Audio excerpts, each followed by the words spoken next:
शेतकऱ्यांसाठी पुन्हा मोठी घोषणा, लाभार्थींसाठी थेट लाभ।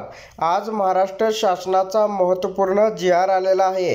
10 फेब्रुवारी 2025 रोजी शासन निर्णय झाला आहे की प्रधानमंत्री कुसुम घटक ब योजनेअंतर्गत अनुसूचित जमाती वर्गवारीतील सौर कृषीपंप लाभार्थ्यांसाठी शासन हिस्सापोटी 10.26 कोटी इतके अनुदान महाऊर्जा कार्यालयास रोखीने वितरित करण्याबाबतचा महत्त्वपूर्ण महाराष्ट्र शासनाचा हा जी.आर. आलेला आहे। या संदर्भामध्ये काय अपडेट आहे ते आपण सविस्तर पाहूया। चॅनलवरती नवीन असाल तर चॅनलला लाईक करा। आता या ठिकाणी आपण शासन निर्णय पाहूया।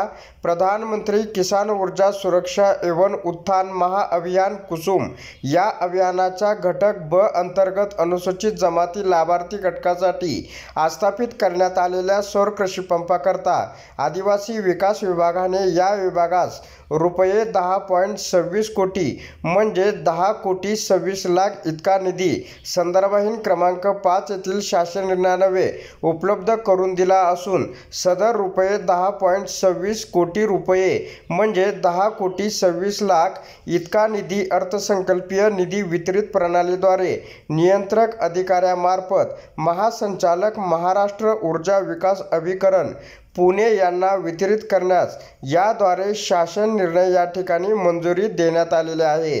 तर अशा प्रकारे राज्यातील शेतकऱ्यांसाठी हा महत्त्वपूर्ण शासन निर्णय होता। अशा प्रकारच्या महत्त्वपूर्ण अपडेट जाणून घेण्यासाठी आताच आपल्या टेक मराठी रघु यूट्यूब चॅनलला जास्तीत जास्त शेअर व सबस्क्राईब करा।